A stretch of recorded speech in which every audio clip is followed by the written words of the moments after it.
Alors il se trouve que c'est très drôle ce qui s'est passé. J'ai appelé cette section les FAF allemands contre les FAF français, puisque s'ils marchaient main dans la main jusqu'en 2022 en réalité, là ils commencent à avoir de l'eau dans le gaz. Alors vous savez, il y a 50 nuances de FAF en Allemagne. Vous avez des partis FAF qui sont pro-Palestine notamment, pro-Iran, parce qu'anti-américains, et parce qu'anti-juifs, et donc anti-Israël. Et puis vous avez l'AfD qui est probablement le parti... héritier de l'extrême droite allemande, qui était théoriquement juste un parti conservateur à l'origine, et même si on les écoute, un parti ni de droite ni de gauche, qui est sur une ligne bien de droite, désormais, bien de droite, comme on va le voir juste après. Eh bien, dans une question écrite au Bundestag, donc le Bundestag, le Parlement allemand, cette semaine, le parti d'extrême droite AfD, donc Alternative für Deutschland, donc alternative pour l'Allemagne, a appelé le gouvernement fédéral allemand à prendre position sur les résolutions de l'Assemblée générale des Nations unies, selon lesquelles la France doit restituer Mayotte à l'Union des Comores. Donc vous avez l'AfD qui dit il faudrait demander aux Français de rendre Mayotte aux Comores, là. Sauf que qui est-ce qu'il y avait au même moment à Mayotte, en train de faire campagne pour les européennes? Marine Le Pen. Alors là, ça la fout mal. Ça la fout mal, parce que Marine Le Pen et l'AfD sont censés être potes, normalement. Il y a de l'eau dans le gaz depuis un petit moment, mais ils sont censés être potes. Ils sont censés bosser ensemble. Donc ça la fout mal. Donc Marine Le Pen a répondu, l'AfD ferait mieux de s'occuper des problèmes de l'Allemagne et je suis fâché de cette situation. C'est ce qu'elle a déclaré en arrivant à Mayotte. Je veux leur expliquer la raison pour laquelle les Mahorais ont par 3 fois déjà exprimé leur souhait d'être français, a-t-elle ajouté. Donc là, elle se fait défenseur des Mahorais. Il faut se dire qu'effectivement, dans le référentiel de l'AfD, une île qui devrait être rendue selon les Nations Unies, où il y a essentiellement des Noirs et des musulmans qui votent pour les européennes et qui se disent français, ça fait... l'AfD, ils sont pas super chauds. Ils sont pas super chauds, ils défendaient quand même la réémigration des citoyens d'origine étrangère.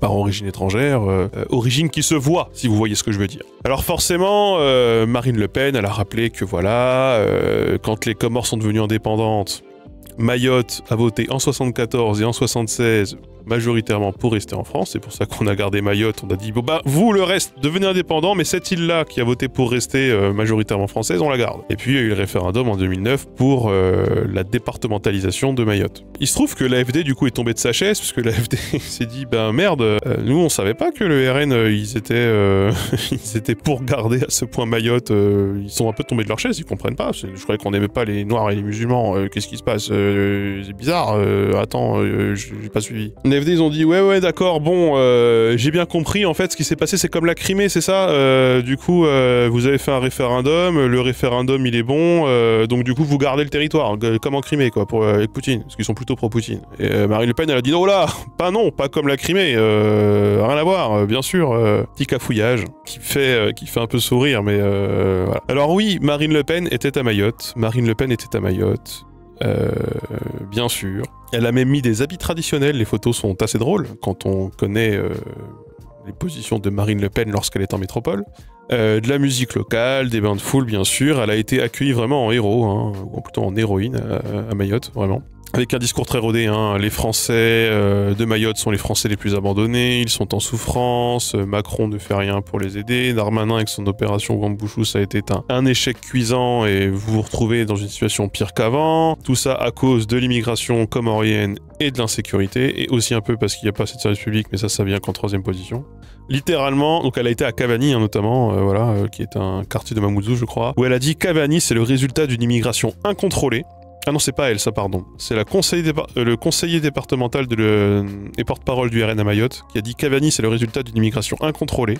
Et pour Marine Le Pen, du coup, et là c'est la station de Marine Le Pen, il faut sortir les Mahorais du cauchemar qu'ils vivent et qui s'aggrave d'année en année. Il y a une véritable urgence à mettre en place des solutions pour régler le problème de l'insécurité, de l'immigration clandestine et du manque d'infrastructures éventuellement, voilà, qui arrive en 3e position, ce que je disais juste avant. Donc par l'envoi de plus en plus de clandestins, par la mise en œuvre du chaos, de la violence, on veut vous pousser à quitter Mayotte et ensuite ils s'installeront définitivement à votre place, mais ça il n'en est pas question, donc les Mahorais se font grand remplacer par les Comoriens. Je tiens à vous dire aussi que Marine Le Pen était à La Réunion, où la ligne du RN c'est les Mahorais cherchent à grand remplacer les Réunionnais. Donc elle va à chaque fois les uns chez les autres pour dire que c'est l'autre qui cherche à les grand remplacer, et tous ces gens-là se retrouvent à voter Marine Le Pen. C'est effectivement, il y a de quoi tomber de sa chaise un peu, Mais après il se trouve que effectivement oui, elle y a été, oui elle se montre, Et oui, elle cartonne là-bas. Elle cartonne là-bas. Selon elle, il faut tordre le bras aux Comores, les obliger à reprendre leurs ressortissants et prendre des mesures fermes s'ils continuent d'inciter à l'immigration clandestine. Voilà, donc elles sont fous, elles vont vraiment se prendre la tête avec les Comores. Rappelons que du coup que Mayotte, comme je disais tout à l'heure, est le premier territoire musulman de France. 90% de la population est musulmane. Une population qui est noire dans son extrême majorité, qui n'est pas d'ailleurs nécessairement francophone. C'est aussi la région de France où on sait le mieux et où on lit et écrit le plus l'arabe, pour des raisons religieuses, parce qu'il y a encore les écoles coraniques. Certaines personnes y défendent la polygamie. Eh bien, Marine Le Pen est comme un poisson dans l'eau là-bas. C'est le territoire qui est le plus fidèle à Marine Le Pen. Elle a fait 43% au premier tour là-bas, elle a fait 59,1% au second tour des présidentielles. Et aux dernières européennes, elle a fait 46,12%. Ce qui est un score absolument incroyable. Alors l'abstention est très forte à Mayotte, comme elle est d'ailleurs très forte tendanciellement dans les territoires d'outre-mer, où elle est plus forte qu'ailleurs. Mais il se trouve que oui, le Rassemblement national cartonne dans les outre-mer.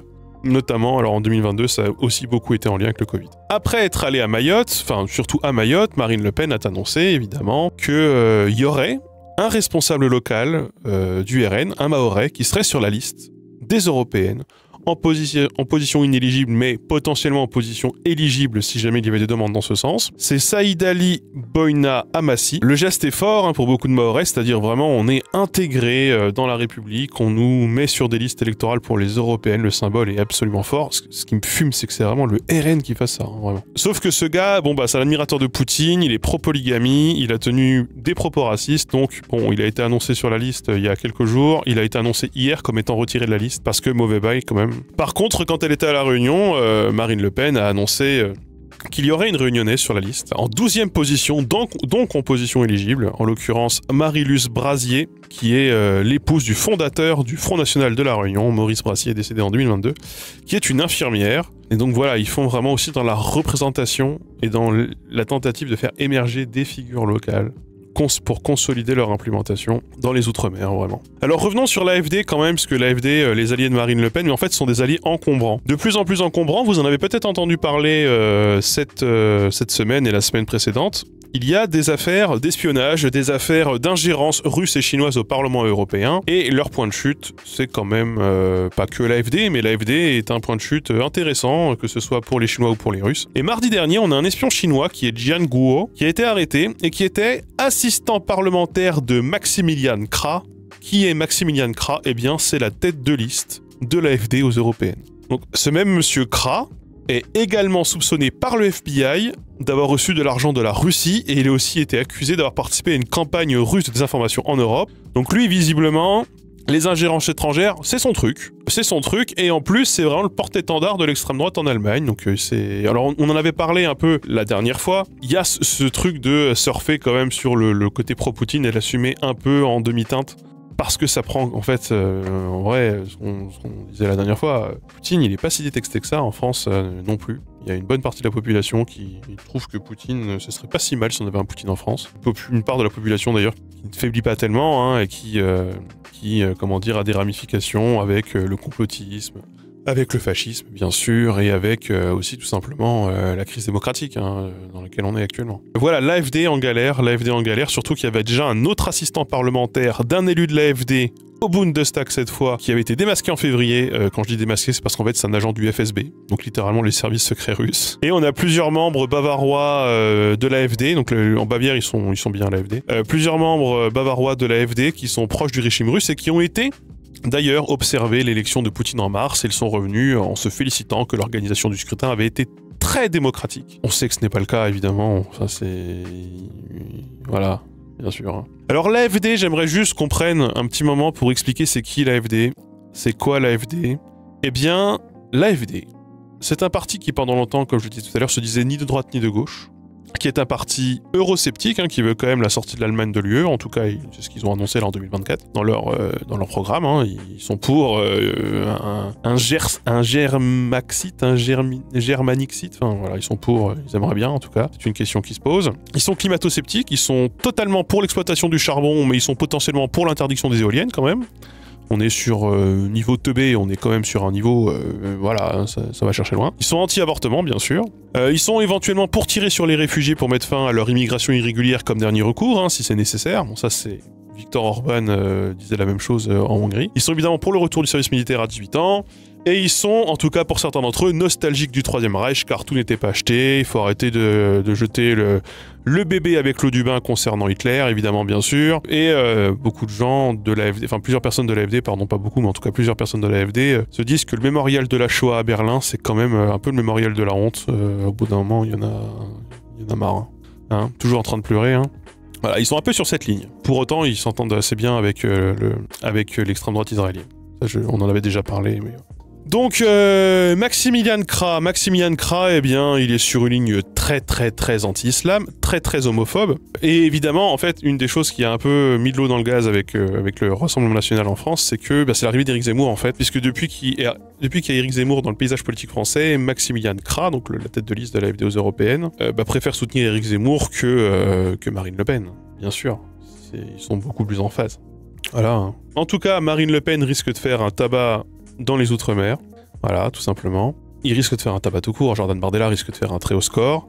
Et d'ailleurs, ils ont indiqué, Bardella et Le Pen, que si ils faisaient un très haut score, enfin même pas si ils faisaient un très haut score, s'ils arrivaient premiers, ils demanderaient une dissolution de l'Assemblée nationale pour reconfigurer le pays en l'état pour correspondre à la répartition des forces, parce que le scrutin était proportionnel, il est censé être plus fiable du paysage politique français. C'est vraiment ce sur quoi ils veulent jouer, et donc du coup ils veulent qu'on en tienne compte pour réorganiser la vie en France. Et on en revient un peu sur les élections européennes en France, sont en fait ont ce rôle d'élection nationale intermédiaire, à défaut d'en avoir d'autres de vrais, quoi. Ils sont plus identitaires que national-populistes, ils sont les deux, mais là, c'est l'aile droite du parti qui a gagné la tête de liste, qui a gagné... Donc Maximilian Krah, je crois qu'il a été élu à 65% des adhérents pour conduire la liste, et ce mec-là, il est de l'aile droite de l'AfD.